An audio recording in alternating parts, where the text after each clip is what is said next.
Good morning, IMSA. A little bit better than that. Good morning, IMSA. Good morning. There we go. Well, welcome to the annual MLK Day Assembly. Thank you all for joining us today and joining me in this land acknowledgement.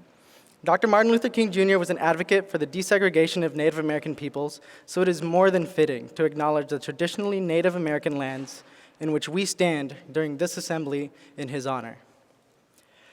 I would like to formally recognize and respect the numerous indigenous peoples which called this land home, particularly the Ho-Chunk, Myaamia, and Potawatomi peoples as traditional stewards of this land our school is built upon, and the enduring relationship that exists between indigenous peoples and their traditional territories. I do this to recognize that the land is an expression of gratitude and appreciation to those whose territory we reside on, and a way of honoring the indigenous people who have been living and working on the land from time immemorial. It is important to understand the long-standing history that has brought us all to reside on the land and to seek to understand our place within that history. And to those who are joining us virtually or viewing this assembly by video, we acknowledge the land in which you stand as well, because we are all on indigenous soil. We acknowledge the painful history of genocide and forced removal from this territory, and we honor and respect the many diverse indigenous peoples still connected to this land on which we gather. Land acknowledgements do not exist in a past tense or historical context. Colonialism is a current ongoing process with modern day ramifications, and we need to build our mindfulness of our present participation. Finally, it is also worth noting that acknowledging the land is indigenous protocol. Thank you all for welcoming the MLK Day Assembly.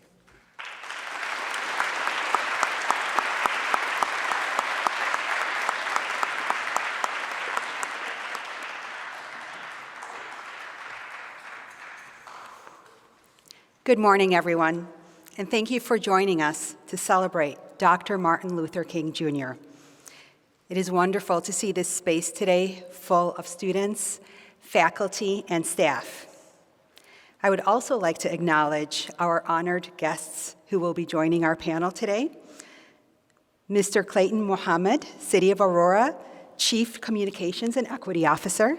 Thank you for joining us. We also have Alderwoman Shakita Hart Burns and her husband, William Burns. Thank you so much for joining us today. The Mayor of Aurora, who could not join us today, Mr. Richard Irving. So thank you everyone for being here, for joining us on this momentous, important day.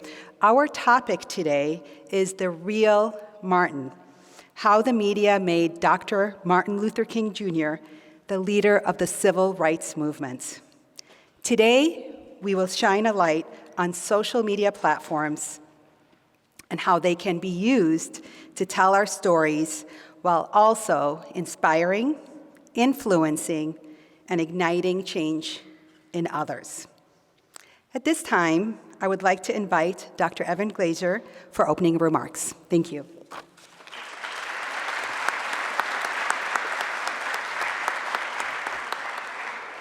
Thank you, Ms. Mecki. Today, we are here to celebrate the legacy of Martin Luther King Jr. There are many aspects to his legacy, and one in particular that we will explore is the influence of the media on activism to promote civil rights and enact change. The newspaper and television were prominent forms of media in the 1960s, controlled by just a few sources, and now we have many, many more forms of communication represented by the voices of many, including yourself, thanks to the advancement of technology and personalized platforms nearly 60 years later. What's different now is that you can be the activist to promote positive change just at your fingertips, and through, of course, a lot of hard work and determination. Dr. King fought for equality and will be remembered by his activism to enact change so that everyone could have a chance to prosper. In his I Have a Dream speech, he asked for, quote, a dream of equality of opportunity, of privilege and prosperity widely distributed, a dream of a land where men will not take necessities from the many to give luxuries to the few. Now place this statement in the context of IMSA, For some of you, IMSA is a place where you've been given opportunities to explore topics and approaches to learning that wouldn't be available to you in your local hometown. As an institution with math and science in the title, we also acknowledge the importance of advancing diversity in the STEM workforce, where Black and Latinx Americans are significantly underrepresented. As an academy that values diversity, our dedication is to propel you to tackle these subjects in deep, challenging, and meaningful ways so that you can affect change in STEM careers. In the process, we've been committed to equity and excellence. For me, this means recognizing students come from all different backgrounds, from all over the state of Illinois, and they have different needs. And so we need to provide different supports so that students can tackle significant projects and challenges while they're here at IMSA. All of you have potential to do amazing work and earn an IMSA diploma and do amazing things after you graduate. Dr. King's remarks may also suggest that IMSA should find ways to influence beyond 1500 Sullivan Road. Why should such a unique educational experience be available to only 650 students in the state in any given year? In that regard, with such privilege, we carry great responsibility to share our passion and to support further interests in STEM fields. I applaud IMSA allies who are helping in educational programming to younger students. I applaud those who share your work on websites, social media, the IMSA Digital Commons, professional journals, and at conferences. I applaud those of you who give back in your local communities through your service. Why not be a mentor and role model to younger students in your hometowns or with similar identity as you so they, too, feel inspired about future opportunities? Make your IMSA education go far beyond what's happening right here. Those are efforts worth making and stories worth sharing. In closing, I thank you for your commitment to your studies, to believe in yourself amidst challenges and turn them into growth opportunities.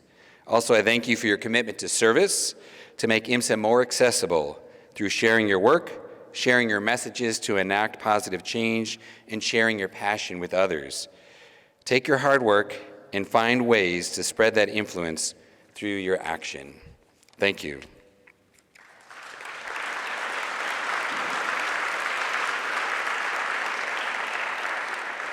Next up, I'd like to invite Jason Moore, who will provide an overview of MLK Day history and its purpose. Good morning. Come on, y'all. Y'all can do better than that. Good morning. There we go. Well, I'm elated, ecstatic, jacked up, whatever word you want to describe it, to stand before you today in honor of my brother. Now, he's not my biological brother, he's not my blood brother or anything like that, but I'm talking about Martin, right? He's another black man, a community leader, a scholar, and he's undoubtedly one of the most renowned members of Alpha Phi Alpha Fraternity Incorporated. My brother Reverend Dr. Martin Luther King Jr. We share a bond in values and with our fraternity's mission, which is, first of all, servants of all. We shall transcend all. Our brotherhood, Alpha Phi Alpha, the first intercollegiate Greek letter fraternity established for African Americans, was founded at Cornell University in Ithaca, New York, on an ice-cold Tuesday on December 4th, 1906, by 7 college men who recognized the need for a strong bond of brotherhood among African American descent in this country. This legacy and his spirit lives through me, so together we are shaping a better future for humanity. I proclaim that the establishment of MLK Day and this MLK Assembly have created an opportunity for each of you to participate in Brother Martin's dream and our shared mission. It took 15 years to create the federal Martin Luther King Jr. holiday, Congressman John Conyers, Democrat from Michigan, first introduced legislation for a commemorative holiday 4 days after King was assassinated in 1968. After the bill became stalled, petitions endorsing the holiday containing 6 million names were submitted to Congress. Conyers and Rep. Shirley Chisholm, Democrat of New York, resubmitted King holiday legislation each subsequent legislative session. In 1973, Illinois became the first state to adopt MLK Day as a state holiday. Public pressure for the holiday mounted during the 1982 and 83 civil rights marches in Washington. Congress passed the holiday legislation in 1983, which was then signed into law by President Ronald Reagan. It could promise moving the holiday from January 15th, which is King's actual birthday. It was too close to Christmas and New Year's, so they moved it to the third Monday in January. It helped to overcome the opposition in the law. A number of states resented celebrating the holiday. Some opponents said King did not deserve his own holiday, contending that the entire civil rights movement, rather than just one individual, however instrumental, should be honored. Several southern states include celebrations from various Confederate generals on that day. Arizona voters approved the holiday in 1992 after a tourist boycott. In 1999, New Hampshire changed the name of Civil Rights Day to Martin Luther King Jr. Day. In 2020,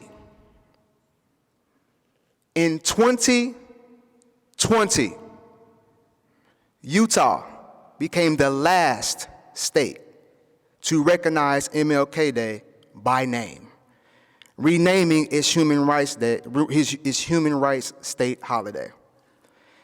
In the same year, South Carolina became the last state to make MLK Day a paid holiday for all state employees. Until now, employees could choose between celebrating it or one of the 3 Confederate-related holidays. This is just a brief timeline of the history of the making of MLK Day into a national holiday. So as we continue our assembly today, keep in mind that the challenges we've had to overcome to make this day one where we celebrate Brother Martin, the movement, and the advancement of our nation is a collective win and a symbol of the bond we're striving towards to reach Brother Martin's dream. I look forward to marching onward and upward with each and every one of you. And as I take my seat, real quickly, I just want you to look to your left real quick. I want you to look to your right real quick. And if you're sitting in the bleachers, just stare in front of you. And look at the different colors in this room.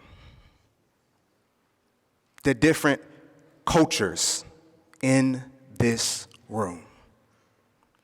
This is Martin's dream. We're living in it. So I encourage each and every single last one of you. Matter of fact, do you know how we continue to make this world that we live in a better place? By being good people. Just being a good person. Encouraging one another. Uplifting one another. Not being negative. Just being a good person. So let us continue to live that dream that Martin said a long, long time ago. Let's be the best that we can be. Thank you.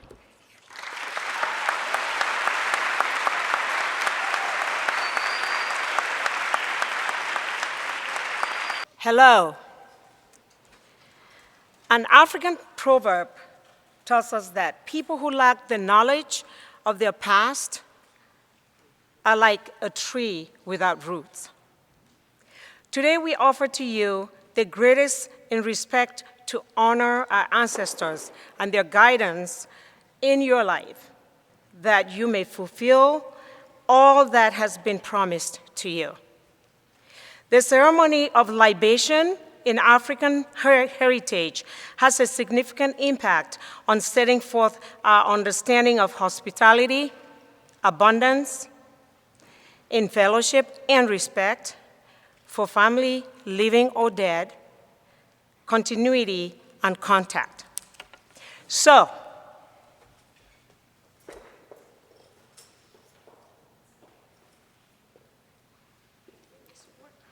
all right. Thank you. So, in the spirit of remembrance, we pour this libation. Thank you.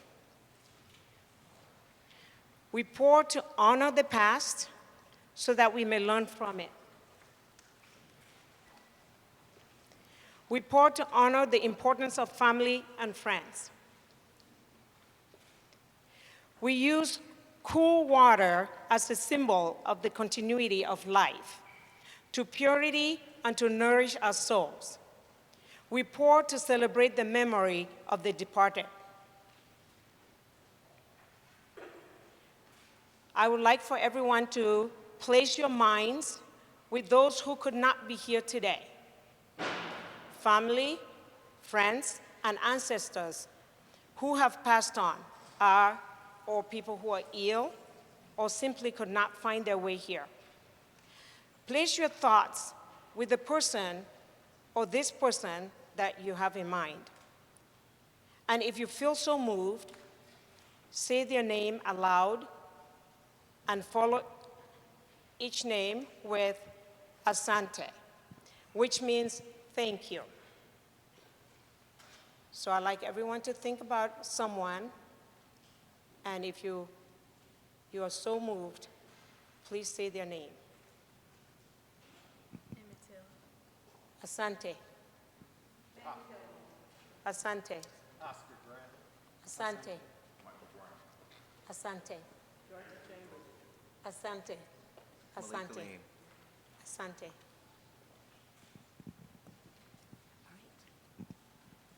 Lamar Smith.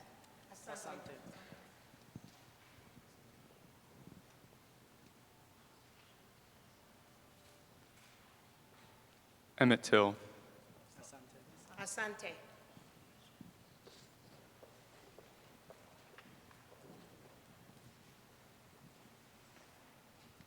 Medgar Evers. Asante.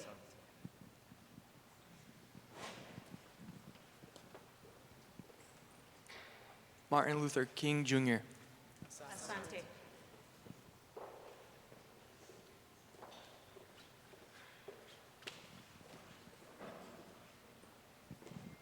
Oscar Grant. Asante.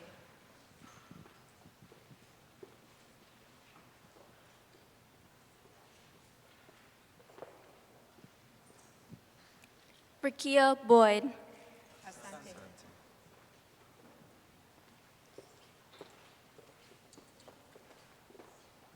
Trayvon Martin. Asante.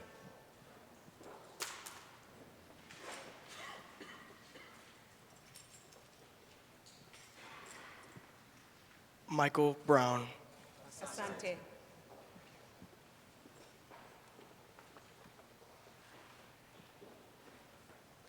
Andrew Joseph III.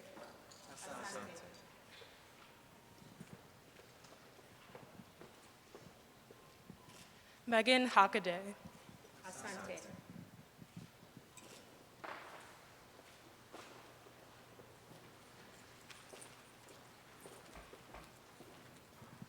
Sandra Bland. Asante.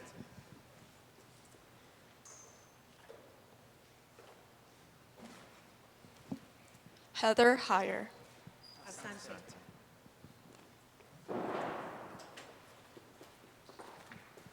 George Floyd. Asante.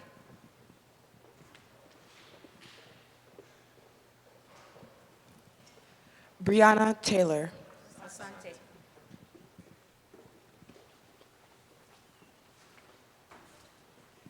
Ahmaud Arbery. Asante.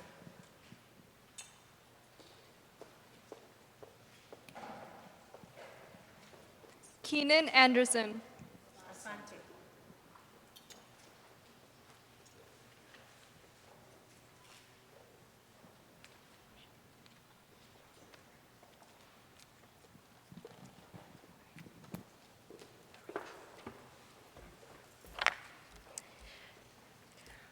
We cast our libation to the north, to the south, to the east, and the west. We wish everyone to live today more blessed than when you arrived. Please accept these libations in the spirit of remembrance of our African roots in honor of the past, so that we may learn from it and in honor your importance to our family and friends. Understand that each time we partake in libations, spirits of our ancestors are awakened. Each libation is symbolic of the requests we are making for their guidance in our lives. Today, we come to our ancestors on behalf of Brotherhood Sister Cycle, the Black Student Union, LEAD, American Civil Liberties Union, Student Coalition for Racial Justice, first giving thanks for our gift of gathering at EMSA as a family together, and second, for our gift to heal each other by sharing our pain, laughter, and love. With this offering, we are asking for our protection, and we celebrate each of our accomplishments now and in the future. Asante.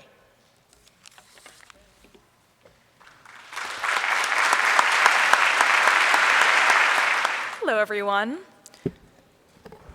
My name is Noria, and this is my partner, Venus. We are the co-liaisons for Council for Campus Equity, formerly known as PME. On CCE, we work on a variety of fronts to ensure that minority students on campus are safe and protected. Through policy, projects, research, events, and more, we've been hard at work to create lasting change to improve IMSA for future generations. One facet of our work is involvement with the MLK Assembly. Today, we're proud to introduce to you our MLK scholars, Ureli and Alia. On campus, you might see Ureli running around to do dance practice with people, or Alia preparing for a lead module. They are also exemplary students and community leaders beyond their involvement in extracurriculars. Alia works diligently in mock trial, TEDx Youth, LEAD, L&D Matter, and more, and Ureli deeply cares about SERJ, GIA, ALMA, and many more. In addition to their creativity, humor, and compassion, Ureli and Alia have been hard at work at CCE. They've been working on things like ensuring that all students have access to period products within bathrooms, and then also redesigning the hub as a safe space for Black and Latino students. Additionally, they've been supporting our team.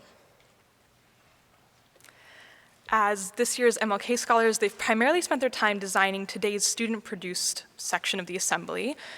They've also spent the previous months recording and writing a podcast, which you can all find on Digital Commons.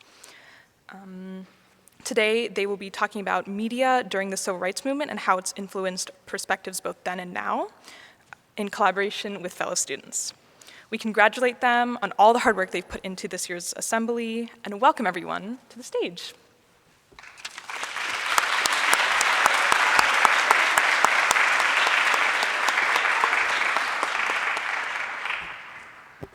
To make it our height. Hi everyone, we are so grateful to be here today as your MLK scholars. Firstly, we would like to thank all the people that have participated in putting together this assembly, and that includes the Office of DEI, Dr. Kwaji Anderson, and all of our student participants and organizations. But mostly, we would like to thank Ms. Amberly Carter for all her hard work and for working so diligently with us to put this together for you.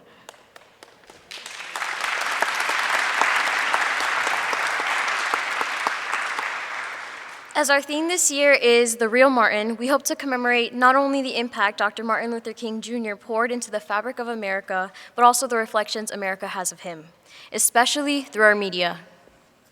So today, if you pull out your phones and open the news, the headlines are flooded with emotional editorials from the New York Times and praising commentaries from the Washington Post.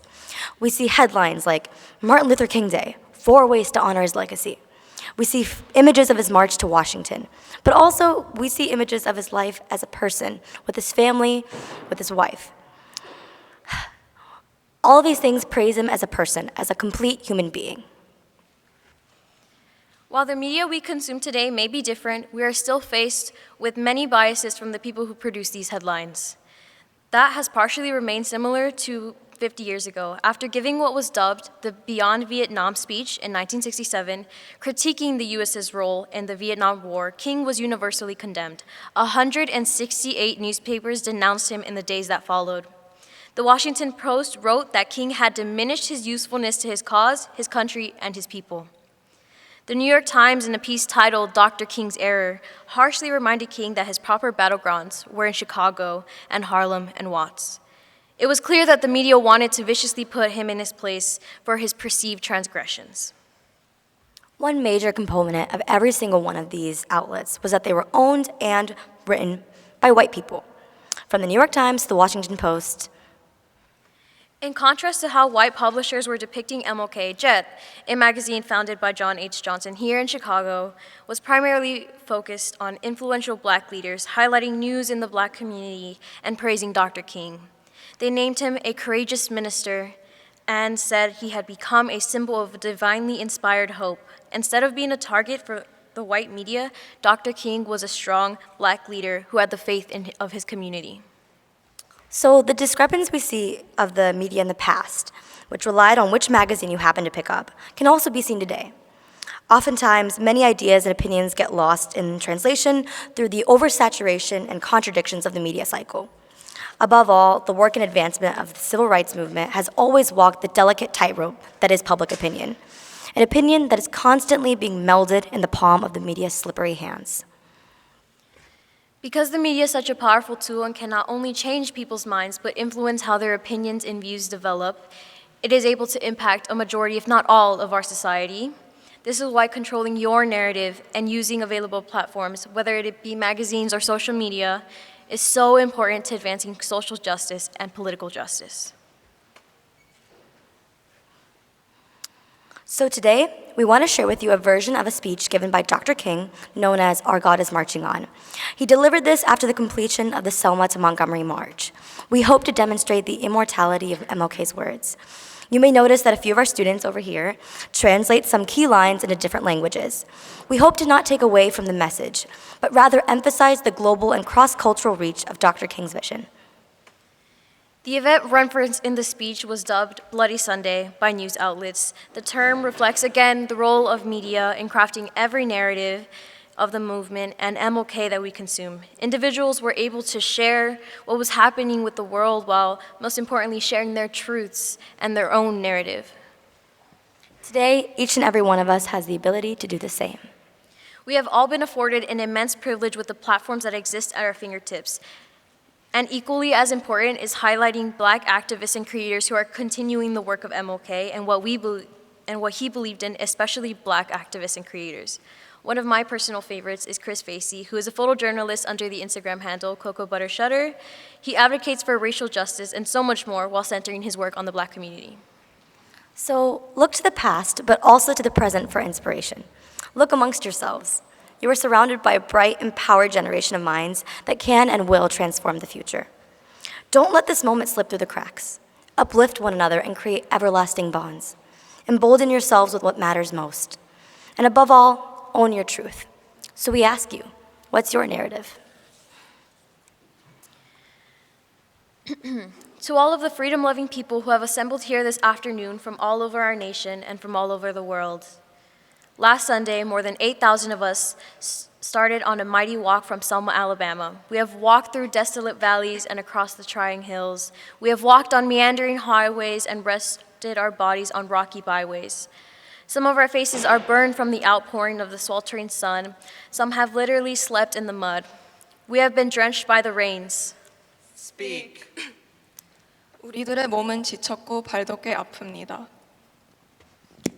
But today, as I stand before you and think back over that great march, I can say, as Sister Pollard said, a 70-year-old Black woman who lived in this community during the bus boycott.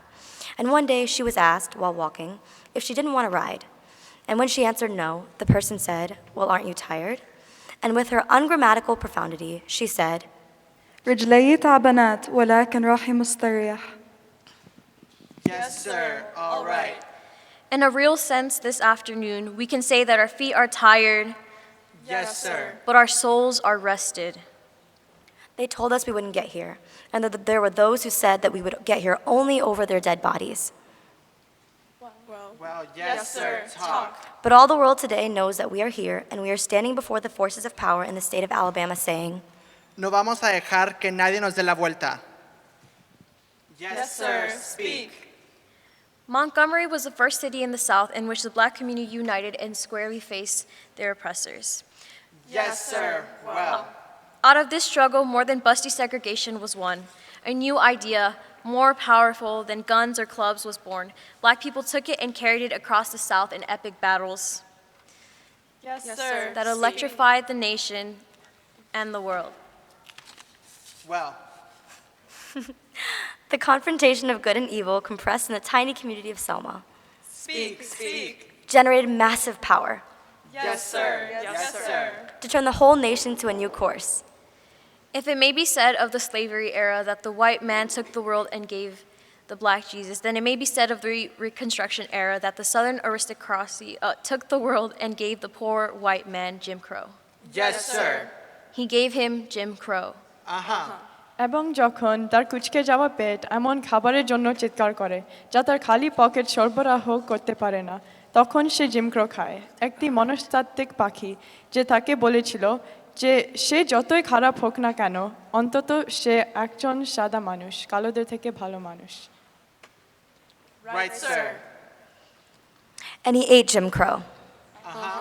And when his undernourished children cried out for the necessities that his low wages could not provide, he showed them the Jim Crow signs on the buses and in the stores, on the streets and in the public buildings.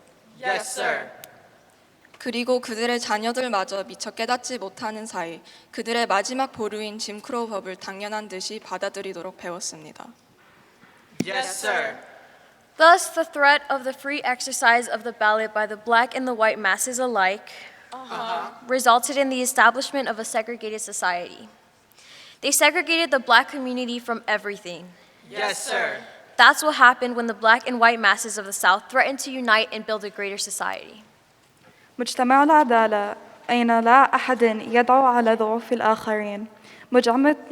مجتمع الأخ كثيرة أين الجوعاش والفقراء ينتهي. مجتمع الأخاء أين كل إنسان يحترم الكرامة وقيام شخصية الإنسان. Yes, sir. Today, I want to tell the city of Selma. Tell them, doctor. Today, I want to say to the state of Alabama. Yes, sir. Today, I want to say to the people of America and the nations of the world that we are not about to turn around. Yes, sir. We are on the move now. Yes, sir. Sí, estamos en un movimiento y ninguna ola de racismo va a poder detenernos. Yes, sir. We are on the move now. The burning of our churches will not deter us. Yes, sir. The bombing of our homes will not dissuade us. Yes, sir. We are on the move now, like an idea whose time has come. Yes, sir. Not even the marching of mighty armies can halt us. Yes, sir. We are on the move to the land of freedom. Yes, sir. Let us march on segregated housing. Let us march on segregated schools. Yes, sir. Until black and white people study and live side by side in decent, safe, and sanitary housing. Let us march on poverty. Let us march. Until no starved man walks the streets of our cities and towns. Yes, sir. In search of jobs that do not exist. Let us march on ballot boxes. Let us march. Until brotherhood becomes more than a meaningless word in an opening prayer, but the order of the day on every legislative agenda. There is nothing wrong with marches in this sense. Yes, sir. The Bible tells us that the mighty men of Joshua merely walked about the walled cities of Jericho. Yes. And the barriers to freedom came tumbling down. Yes, sir. Up to the walls of Jericho they marched, spear in hand. Yes, sir. Go blow them ram horns, he said. Joshua cried. Cause the battle am in my hand. Yes, sir. These words I have given you, just as they were given to us by the unknown, long-dead, dark-skinned originator. Yes, sir. Some now long gone, black bard bequeathed in posterity these words in ungrammatical form. Yes, sir. Yet with emphatic pertinence for all of us today. যুদ্ধ আমাদের হাতে। The road ahead is not altogether a smooth one. No. There are no broad highways that lead us easily and inevitably to quick solutions. ولكن سوف نتقدم. my people, listen. Yes, sir. The battle is in our hands. Yes, sir. I know there's a cry today in Alabama. We see it in numerous editorials. When will Martin Luther King, SCLC, SNCC, and all of these civil rights agitators and all of the white clergymen and labor leaders and students and others get out of our community and let Alabama return to normalcy? But I have a message that I would like to leave with Alabama this evening. That is exactly what we don't want. It is normalcy in Marion that led to the brutal murder of Jimmy Lee Jackson. Speak. It was normalcy on Highway 80 Yes, sir. that led state troopers to use tear gas and horses and billy clubs against unarmed human beings who were simply marching for justice. Speak, sir. It is normalcy all over Alabama Yeah. that prevents the black community from becoming a registered voter. Yes. No, we will not allow Alabama Go ahead. to return to normalcy. 우리가 만족할 수 있는 유일한 정상은 하느님의 모든 자녀들의 존엄성과 가치를 인정하는 정상입니다. And so I plead with you this afternoon as we go ahead. Permanecer comprometidos a ninguna violencia. I know you are asking today, how long will it take? Speak, sir. Somebody's asking, how long will prejudice blind the visions of men, darken their understanding, and drive bright-eyed wisdom from her sacred throne? How long will justice be crucified? Speak. And truth bear it? Yes, sir. I come to say to you this afternoon, however difficult the moment, Yes, sir. however frustrating the hour, it will not be long. No, sir. Because পৃথিবীতে জন্য শত আবার জেগে উঠবে। How long? Not long. Not long. Because my eyes have seen the glory of the coming of the Lord. Yes, sir. His truth is marching on. Thank you.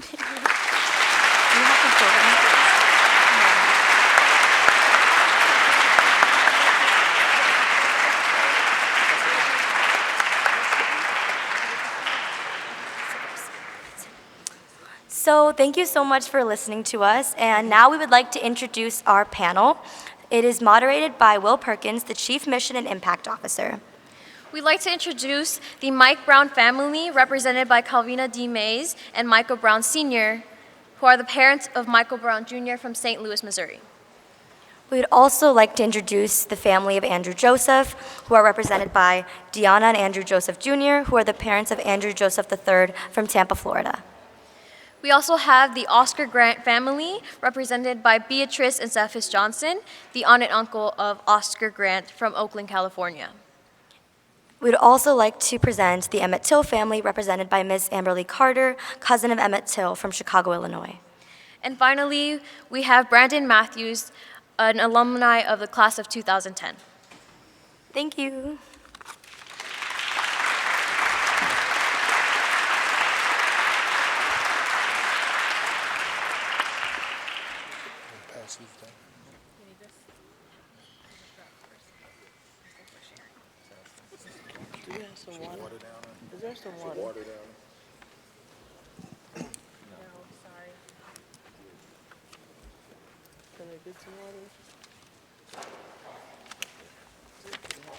Excuse me, can someone please get some water for the panel, please? Thank you.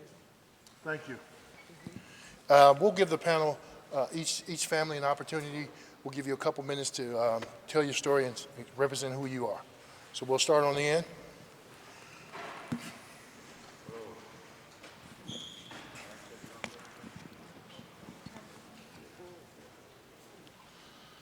Hello. Mic check, sound check, okay? My name is Andrew Joseph Jr., and I'm here today before you from Tampa, Florida. My son was 14 years old, February the 7th, 2014, when we allowed him to go to the Florida State Fair. My son has never had a discipline problem. He was an honor roll student, a child parents pray for. While my son was at the Florida State Fair, he was detained by the Hillsborough County Sheriff's Office and never charged with a crime. The Hillsborough County Sheriff's Office photographed my son, fingerprinted him, and placed him inside of a vehicle. They later transported him off of the fairgrounds and basically abandoned him on the side of the highway without notifying me or his mother, his parents, his coach, the reverend. They just abandoned him on the side of the road and gave him instructions not to return to the fair.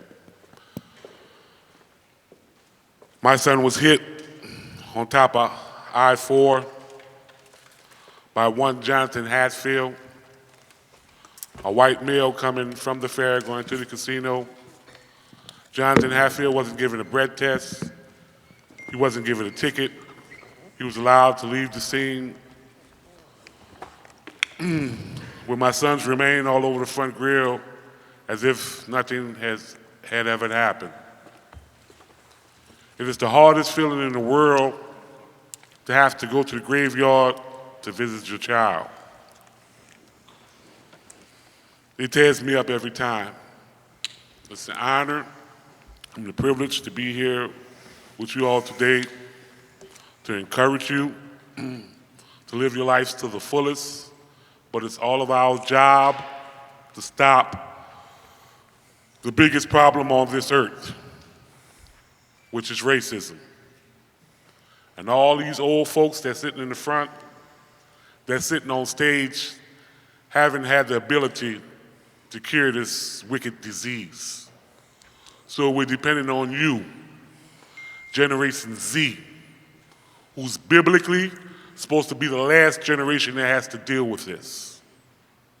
We're planting seeds today for a brand new world on tomorrow. And you are our future. We're depending on you to cure racism. We're depending on you to stop qualified immunity. We're depending on you basically for our lives. We have a grave responsibility, but we're not afraid. We know you can do it. This is our house. Whose house? And sometimes you gotta dig real deep down in your esophagus and let it come up through your throat, because as I was sitting here, I seen a lot of sleepy eyes. So this is gonna kind of wake us up a little bit before I pass the mic. So, whose house? Whose house? Whose house? We have the power. Who have the power? Who have the power? Who have the power? And then we're going to show what the power looks like. Power up! Kind of slow, but it's good. I'm going to say break down, and we're going to break down, we're going to go, who? All right, we're going to try it one more again. Almost. Put your arms down. Who got the power? Who got the power? Who got the power?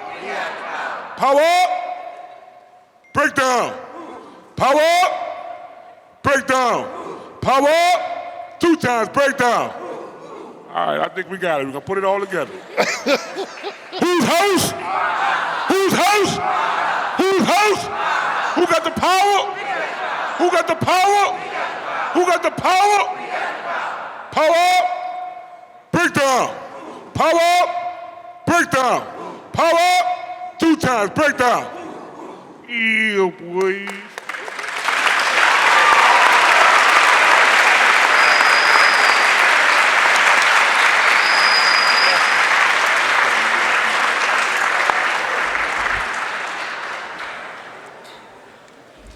Still morning. That's a tough one to follow right there. Come on, Mr. Brown. You know, hey, we all a unit up here. You hear me? Good morning. I think it's still morning, right? Afternoon, morning. 12 o'clock. Good afternoon, everyone. My name is Michael Brown Sr. I'm the father of Michael Brown Jr. That was killed August 9th, 2014. Mike was with a friend walking home from a store when he was approached by an officer Some words were said when the officer passed him up. They continued to walk. The officer put his car in reverse, and that's when hell broke loose. There was a conversation at the window. The first shot from the window hit Mike in his hand. It blew his thumb off. Mike took off running. The officer exited his car. He asked Mike to stop. When Mike stopped, he shot him 8 times. Since that day, our family been fighting for justice. It got a little quiet since it happened, you know, because we've been on the ground running out of our boots. That's how hard we've been running. So we are here celebrating Dr. Martin Luther King with you guys. Like Drew said, you guys are our future. I see a great team of teachers and staff. I know they've been teaching you guys great things and how to mature and be here and to pass on when you leave here to be great people, whatever journey you decide to go through, college or just taking any type of different courses in life. But we are very happy to be here to celebrate this with you today. And I am one to say I am proud of you guys that sit in the front. You guys are about to leave, right? Seniors, right? We are proud of you guys. Keep up the good work.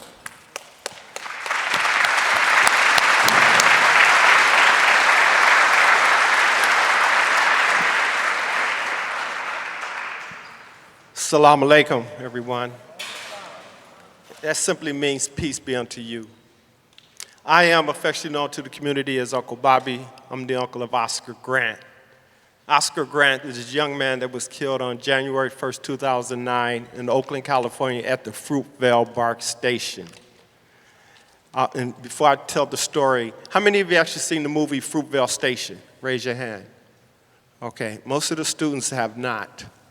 It was actually 2013 when the movie came out. And if appropriate for you, if your parents allow you to see the movie because it tells the story of Oscar, not specifically what happened, but who he was as a human being, how he was loved, and how he could have been your friend, your brother, your uncle, cousin, someone just close to you. But anyhow, Oscar was murdered January 1st, 2009 at the Fruitvale BART station in Oakland, California on the platform. He had went to see the fireworks in San Francisco with his friends. Of course, his mama, my sister Wanda, asked him to catch BART because he wanted to drive and she thought it would be the safest way for him to go, and he did. He caught BART and all his friends, saw the fireworks. On the way back, a white commuter said that there was a racial black and Latino gang fight, which it wasn't. It was Oscar and an old friend of his who was white actually did grab each other, tussle, but it was called a crushed load because it was so packed. And so it was resolved. It wasn't like an all-out fight. To make the story shorter, of course, the train agent had a responsibility to respond to the complaint that there was a gang fight, notified the station ahead, had 2 officers come up on the platform to search for the individuals in the fight. He happened to see, as he testified, 5 black guys standing with hoodies that he made a hunch that they were involved in this fight. So he was looking for who was injured. Oscar and his friends was put against the wall. Of course, Oscar was asking to speak to a supervisor. There was no fight. They didn't know what he was talking about. And of course, eventually, Oscar was thrown to the platform. Right before he was thrown to the platform, I need to say this. There was racial epithets used. He was called I won't even say it. Yeah, I won't even say it. But there was racial epithets used as he was thrown to the ground. Of course, he was pinned in a prone position with his hands behind his back. Tony Peroni had his knee on his neck. We all remember the visual of George Floyd. That same knee was on Oscar's back in 2009. On his neck in 2009. And Oscar was saying, "I can't breathe." He was also pushing his face through the concrete floor. He actually cracked the bones in his face. So not only was he not able to breathe, but he was in a lot of pain. Then Johannes Reggie stands up, shoots Oscar Cinemask in the back. It goes through his body, hit the concrete floor, bounces back up, hit us in the chest. Of course, penetrate his lung collapsed. He, of course, died. At the time, everyone thought he was actually handcuffed, which he was in the process of being handcuffed, but his hands was crisscrossed behind his back. There was no reason to even consider, as Joyner Mesby claimed, meant to use his taser. He was already subdued and under control. He had 600 pounds of officer on his back. Tony Peroni was 6'1", 250 pounds. Joyner Mesby is 6'7", 275 pounds. Oscar's 160 pounds. He was pent. He was under control, but yet he lost his life that night. And so, I'm gonna pin it there because anytime all of us begin to travel back in time to that moment that had happened, it reopens the wound, so we have to relive it and tell this story. But we're obligated to do this because, as the African proverb our sisters shared, is that if we fail to remember where we come from, we're basically destined to repeat it or allow it to continue to happen. As she stated, it's like a tree without roots, if I'm correct. So, in essence, I'll say this and I'll put this mic down because we could talk about this forever, but the power of the police to use deadly force is one of the most significant responsibilities we can give any individual in this world. But that responsibility must be guided by common sense legislation that protects human life and human rights. Listen, we're sitting right now in front of some of the most brilliant minds in this country. You are our future. Not all of you are mathematically inclined with great knowledge and scientifically inclined with great knowledge, but also be socially inclined with great knowledge concerning the social ills of this society. What is it that you can do to bring real, as my brother Andrew stated, the resolution to racism in this country? You're brilliant. And so let me just pin it there. There's much more I can say. I just want to thank you for allowing us to be in your space to share our stories and our hope with you.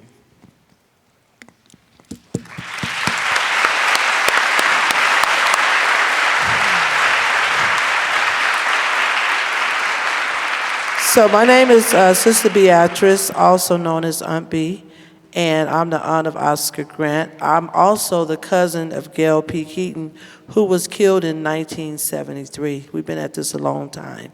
And I'm also the sister of Dorothy Dale Chambers, who was just recently killed in Phoenix, Arizona by vehicular homicide. However, our family has been fighting the Phoenix police for the last 9 months because they are protecting a wealthy white business owner in Scottsdale. So this is deep. It goes beyond them killing. It goes beyond them lying. We have to have reform, and we have to have freedom, justice, and equality for all. But what I wanted to say is that we are Families United for Justice. We are families there. We have a database, unfortunately, of over 700 families impacted by police killings. We have a conference every month where we bring, where we bring the families together. We have workshops to help them go back and fight or to articulate their stories or to get it out. We, as Mike just said, I just wanted to touch on it, we are a unit. We are together. We are Families United for Justice, and we have to do this together. One thing I want to say that Uncle Bobby didn't say about Oscar Grant is that in 2010, we got the first officer in California charged, arrested, and convicted for killing someone. You should clap for that because it's not an easy task. And you should remember that in 2009, and as you talk about social media, in 2009, Oscar's case in Oscar Grant movement was actually one of the first cases on social media. And because it was videotaped of his killing. So when you talk about the social media injustice and social media and Dr. Martin Luther King, thank God for social media because If it was not for that, there would be a different story, because remember, Dr. Martin Luther King was killed by the United States of America, right? So when he was alive, they did not love him. They did not love him when he was alive. So we tend to love our black leaders in death, but we can change that by loving our black leaders and our leaders now before they die. So thank you.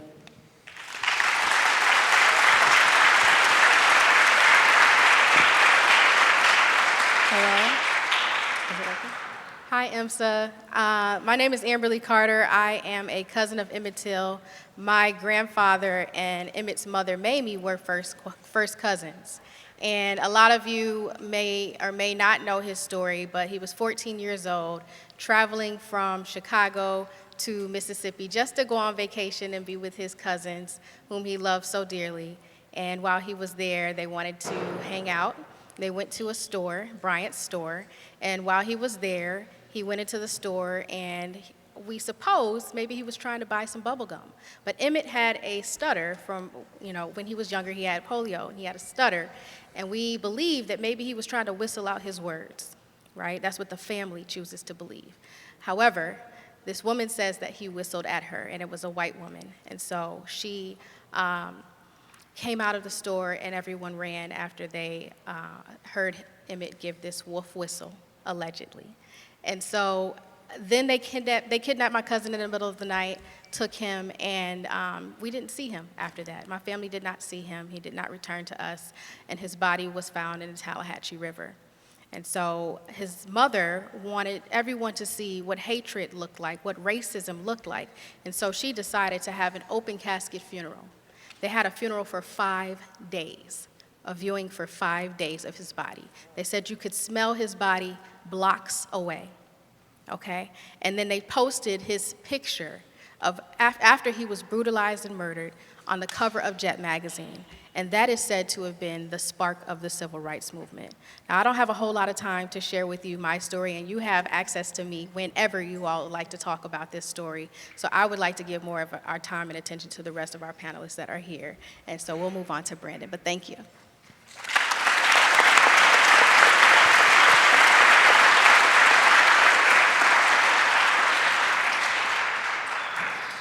Hello, IMSA. I'm an alumnus from 2010, so it's great to be back with you, and it's an honor to be in the presence of the esteemed panel here. I currently practice law. I'm a corporate lawyer, so I'm not a criminal lawyer, and I'm not a civil rights attorney, but having gone to law school and having seen how some of these cases can play out in the justice system, the injustice of the cases sticks with me, and just being, on social media as these cases were being publicized, and being a black man in college or in high school at the time, I remember all of these cases. I actually grew up on a street that is in Chicago that is honorary Emmett Till Boulevard. And my family is from the place in Mississippi where Emmett Till was murdered. So growing up with all these things, this has always been present in my life, and it does impact the way you move throughout society. So IMSA is a wonderful place where students live on campus, and they often have conversations that they may never have again in life, just based on the residential component, living with people that are from different parts of the state with different ideologies from you. And this is a great opportunity to have these frank discussions and advance the cause.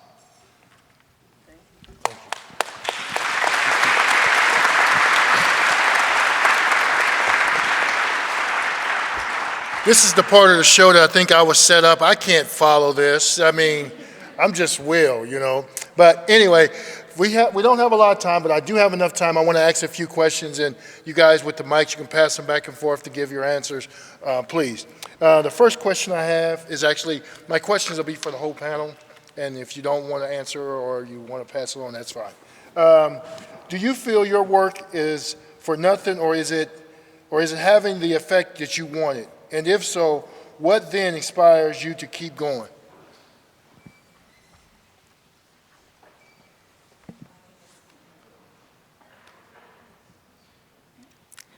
My name is Deanna Joseph, and I'm the mother of Andrew Joseph, the 14-year-old who was at a student day event at his school.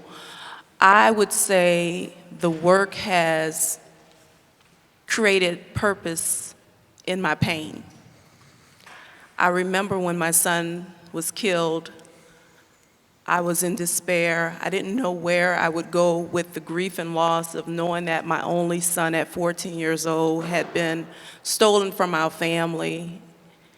And at that moment in time, I had to do deep reflection on how I wanted my son's memory and legacy to live on. So I began to engage in the Andrew Joseph Foundation because that was the one aspect that I could control, creating what I would see as a long-standing experience for Andrew and how I wanted him to be remembered in the world and for generations to come. Through that foundation, we train youth on organizing and understanding the importance of their voices in policy work and understanding what your rights are as young people. So that was my way of giving back, because at 14 years old, I had never had those conversations with Andrew on what his rights were. I had never talked to Andrew because he was not driving yet. He was still going to events supervised in the security of a school, because I thought schools were safe, and I thought if a school was sponsoring an event that my child would be safe. But in this case, Andrew was not safe because law enforcement was providing security there. And they didn't value him as a young black boy needing help. They didn't value him when he asked the question and say, "I don't know where I am. Why are you abandoning me on the interstate? And why are you taking me in your paddy wagon?" As you know, those are all violations of rights, because if you have not committed a crime, then no one should be taking you into a custodial care, not giving you a phone call, not transporting you and driving you into a paddy wagon and abandoning you anywhere. Those are simple rights that I had never discussed with my son. So it was necessary that the Andrew Joseph Foundation focused on teaching what your rights are. So that's how we have chosen to honor Andrew and keep other young people safe, and hopefully that will make a difference in the lives and futures of other generations to come.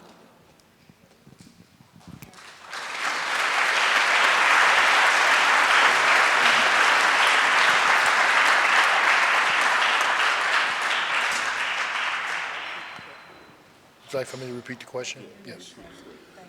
Do you ever feel your work is for nothing, or is it having the effect that you want it to? And if so, what then inspires you to keep going? My name is Cal D. Brown. I am the bonus mom to Michael Brown Jr. and the co-founder and vice president of the Michael Brown Sr. Chosen for Change organization. When me and Mike first began our journey, we did not know our purpose. We didn't really plan to do any work. We were just going through the motions of being a grieving family and trying to keep our head above water. There was just a few years after we lost Mike that we found out the importance of our work and the fact that it was needed. Yes, I do feel like it's effective, because although we weren't in the media talking about our work, people found us and have reached out to us to show us the importance of what it is that we do. I'll say again, the name of our foundation is the Michael Brown Sr. Chosen for Change organization. We provide care and resources to fathers and families when experiencing the unthinkable. We just launched a new program called the First 48, where within the first 48 hours, we would show up for families and give them the resources and the love that they need after losing a child. Would you like for me to repeat the question? Yes. Do you ever feel your work is for nothing, or is it having the effect that you want it to? And if so, what then inspires you to keep going? My name is Cal D. Brown. I am the bonus mom to Michael Brown Jr. and the co-founder and vice president of the Michael Brown Sr. Chosen for Change organization. When me and Mike first began our journey, Can you repeat the question again? We sleepy. We still in class though? Hey, she's sleepy, man. Can you wake her up? Yes. What inspires you to keep going? Yes. So the work is very important. So Oscar was killed in 2009, and so we've been at this a long time from day one doing the Justice for Oscar Grant movement. And then so this was a movement. The Justice for Oscar Grant movement was a real movement, right? It was, 14 years ago? So I'm not surprised that a lot of you have not seen the movie, because we go to schools all the time. And were you born? Some of you weren't even born in 2000. I mean, you were born, but you were so little in 2009 and 10.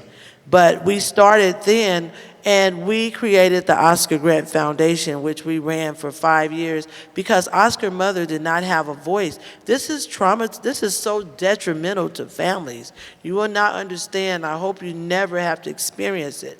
But, so we developed the Oscar Grant Foundation, and we ran it for 5 years. And in that Oscar Grant Foundation, from 2009, really we had the first families gathering in 2010, where we brought mothers and family together so that united, that we can move and have change. So is it important? Yes, it's important for all the families who have been impacted to come together so that we together can change this, so none of you who one day will have children will have to bury your children or be in this fight for losing a loved one to police brutality just for being black or brown in America. So the work is very important. So then in 2014, we founded the Love Not Blood campaign, because we gifted the Oscar Grant Foundation to his mother, because now she has a voice, and she's doing great work with that organization. And we are Love Not Blood campaign. And in 2014, we held the first Families United for Justice conference in Oakland, California, and the Josephs were there. We did know Mike Brown. They had just entered into this club that nobody wants to enter into, and the family of Emmett Till was represented at that time.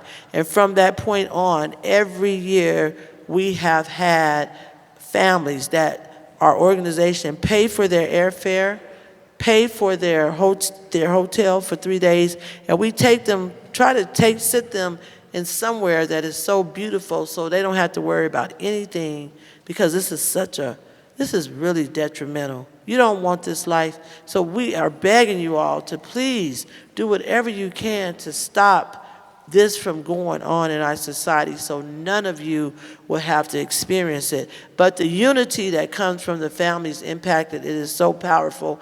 We call it healing through resistance, because I watched my sister-in-law during the trial. I saw what it took her to put her foot on the floor. I experienced that.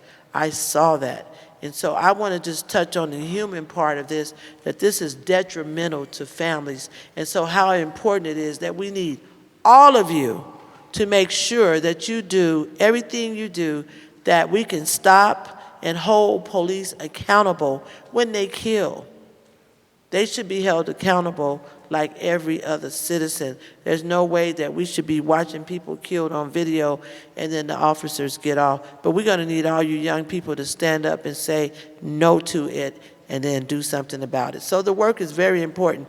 There is no such thing as it's not important. Every step, every family that's doing things, because we did something. We brought families together. Families are doing something. So that's a start, but they need all of your support. All of these organizations on here needs the community support so that we can continue to do the work. So yes, it's important. Nothing is wasted.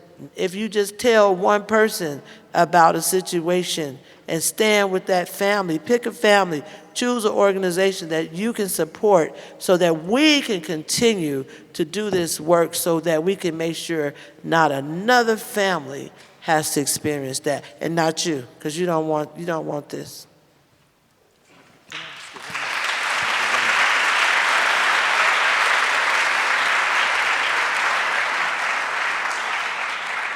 I'm just going to quickly highlight some significant changes that we feel that have taken place, especially in the state of California. In 2015, we were able to pass AB 71, which is the use of force data collection.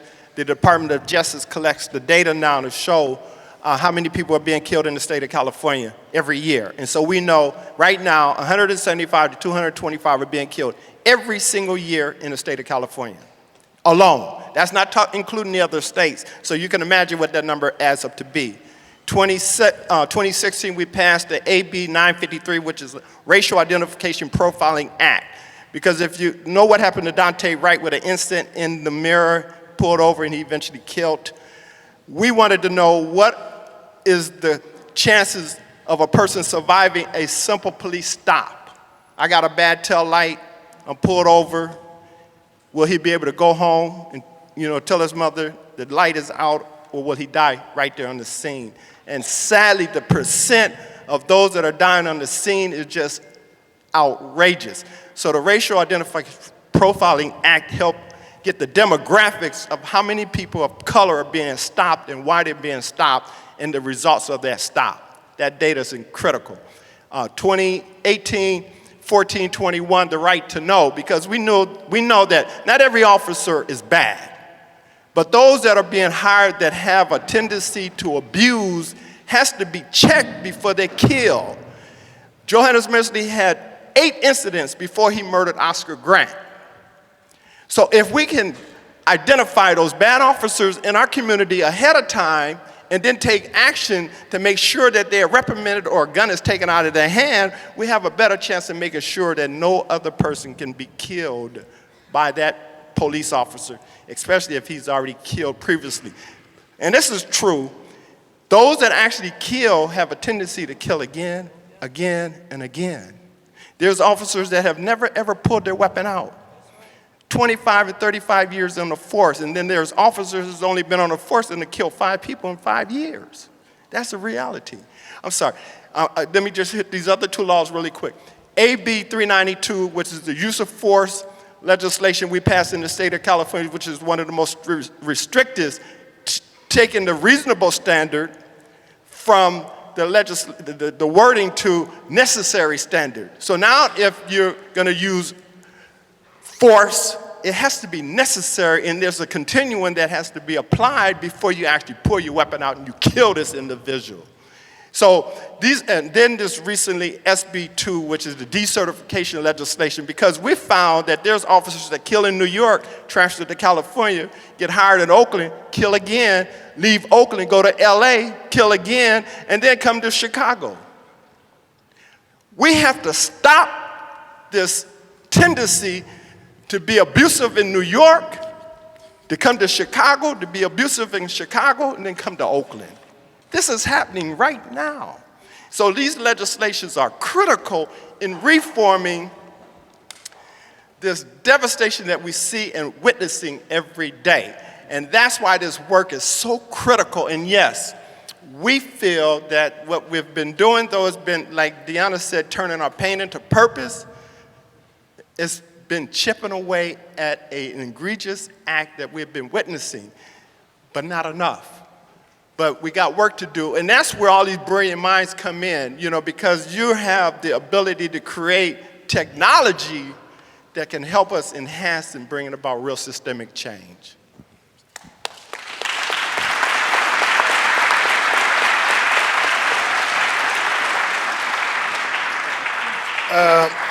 This is the part of the day I don't like, because we have to end this program. We just don't have enough time in the day to go through this.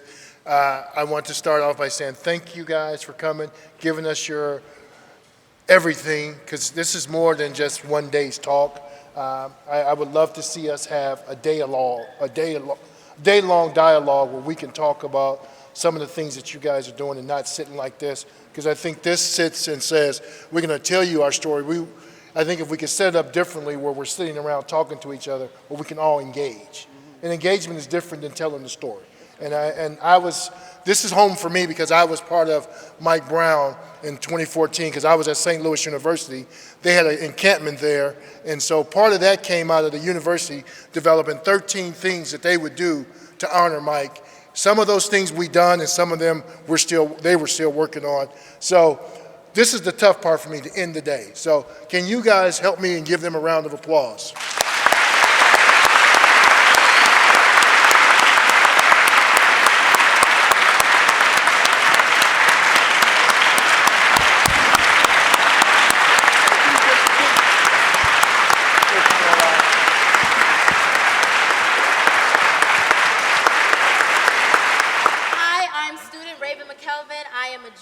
Today we are going to be singing Ella's song, written by Bernice Reagan, and it's sung by Sweet Honey in the Rock. If you look on the back of your programs, you can follow along with the lyrics with us. On my left side, I have Miracle Clemens. On my right side, I have Masoma, and on the drums is Natalia. All right.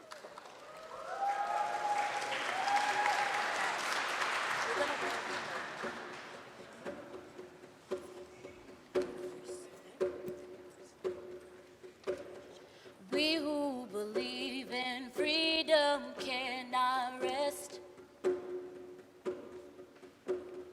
We who believe in freedom cannot rest until it comes. We who believe in freedom cannot rest. We who believe in freedom cannot rest until the killing of black men, black mothers' sons is as important as the killing of white men, white mothers' sons. We who believe in freedom cannot rest. We who believe in freedom cannot rest. That which touches me most is that I had a chance to work with people, passing on to others that which was passed on to me. To me, young people come first, they come first. They have the courage where we fail. And if I can but shed some light as they carry us through the gale. The older I get, the better I know that the secret of my going on is when the reins are in the hands of the young who dare to run against the storm. We who believe in freedom cannot rest. We who believe in freedom cannot rest. Not needing a clutch for power, not needing the light just to shine on me. I need to be one in the number as we stand against tyranny. Struggling myself don't mean a whole lot. I've come to realize that teaching others to stand up and fight is the only way my struggle survives. I'm a woman who speaks with her voice, and I must be heard. At times I can be quite difficult. I'll bow to no man's word.